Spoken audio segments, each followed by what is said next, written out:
I'm going, oh, I got a problem.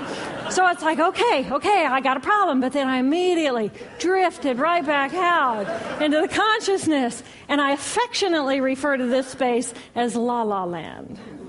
But it was beautiful there. Imagine what it would be like to be totally disconnected from your brain chatter that connects you to the external world. So here I am in this space, and my job and any stress related to my job, it was gone. And I felt lighter in my body. And imagine all of the relationships in the external world and any stressors related to any of those, they were gone.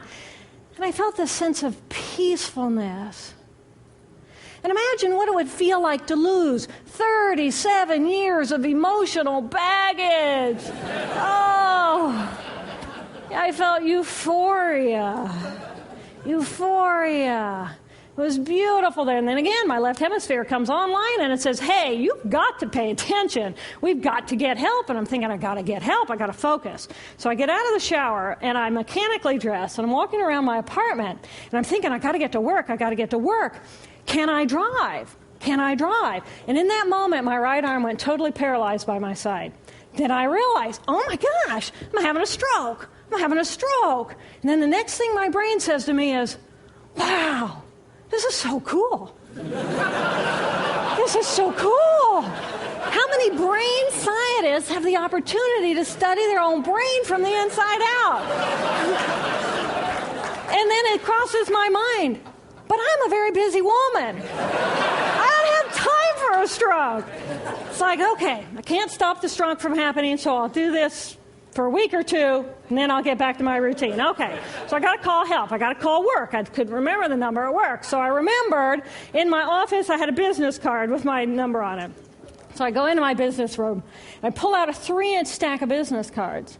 And I'm looking at the card on top. And even though I could see clearly in my mind's eye what my business card looked like, I couldn't tell if this was my card or not, because all I could see were pixels. And the pixels of the words blended with the pixels of the background and the pixels of the symbols, and I just couldn't tell. And then I would wait for what I call a wave of clarity. And in that moment, I would be able to reattach to normal reality. And I could tell, that's not the card, that's not the card, that's not the card. It took me 45 minutes to get 1 inch down inside of that stack of cards. In the meantime, for 45 minutes, the hemorrhage is getting bigger in my left hemisphere. I do not understand numbers. I do not understand a telephone, but it's the only plan I have. So I take the phone pad and I put it right here. I take the business card, I put it right here, and I'm matching the shape of the squiggles on the card to the shape of the squiggles on the phone pad. But then I would drift back out into La La Land and not remember if when I come back if I'd already dialed those numbers. So I had to wield my paralyzed arm like a stump and cover the numbers as I went along and push them so that as I would come back to normal reality, I'd be able to tell, yes, I've already dialed that number. Eventually, the whole number gets dialed, and I'm listening to the phone, and my colleague picks up the phone, and he says to me, and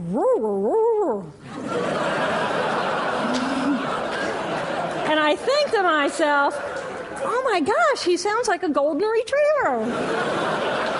And so I say to him, clear in my mind, I say to him, this is Jill, I need help. And what comes out of my voice is, and I think, oh my gosh, I sound like a golden retriever. So I didn't know that I couldn't speak or understand language until I tried. So he recognizes that I need help, and he gets me help. And a little while later, I'm riding in an ambulance from one hospital across Boston to Mass General Hospital. And I curl up into a little fetal ball.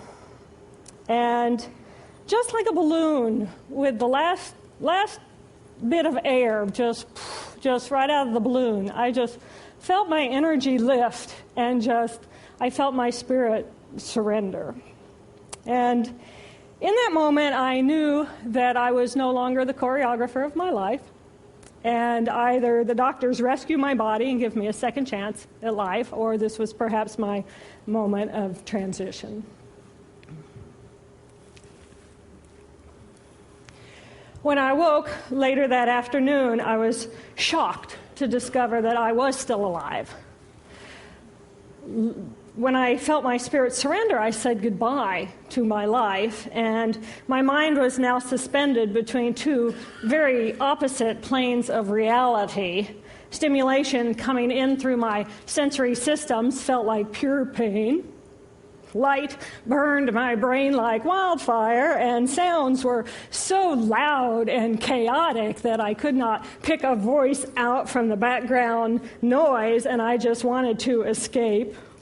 Because I could not identify the position of my body in space, I felt enormous and expansive, like a genie just liberated from her bottle. And my spirit soared free like a great whale gliding through a sea of silent euphoria. Nirvana. I found nirvana. And I remember thinking there's no way I would ever be able to squeeze the enormousness of myself back inside this tiny little body. But then I realized, but I'm still alive. I'm still alive, and I have found nirvana. And if I have found nirvana and I'm still alive, then everyone who is alive can find nirvana. And I pictured a world filled with beautiful, peaceful, compassionate, loving people who knew that they could come to this space at any time and that they could purposely choose to step to the right of their left hemispheres and find this peace. And then I realized what a tremendous gift this experience could be. What a stroke of insight this could be to how we live our lives. And it motivated me to recover. 2.5 weeks after the hemorrhage, the surgeons went in and they removed a blood clot the size of a golf ball that was pushing on my language centers. Here I am with my mama, who's a true angel in my life. It took me 8 years to completely recover. So, who are we? We are the life force power of the universe with manual dexterity and 2 cognitive minds. And we have the power to choose moment by moment who and how we want to be in the world. Right here, right now, I can step into the consciousness of my right hemisphere where I am the life force power of the universe. I am the life force power of the 50 trillion beautiful molecular geniuses that make up my form, at one with all that is. Or I can choose to step into the consciousness of my left hemisphere, where I become a single individual, a solid, separate from the flow, separate from you. I am Dr. Jill Bolte Taylor, intellectual, neuroanatomist. These are the we inside of me. Which would you choose? Which do you choose? And when? I believe that the more time we spend choosing to run the deep inner peace circuitry of our right hemispheres, the more peace we will project into the world, and the more peaceful our planet will be. And I thought that was an idea worth spreading. Thank you.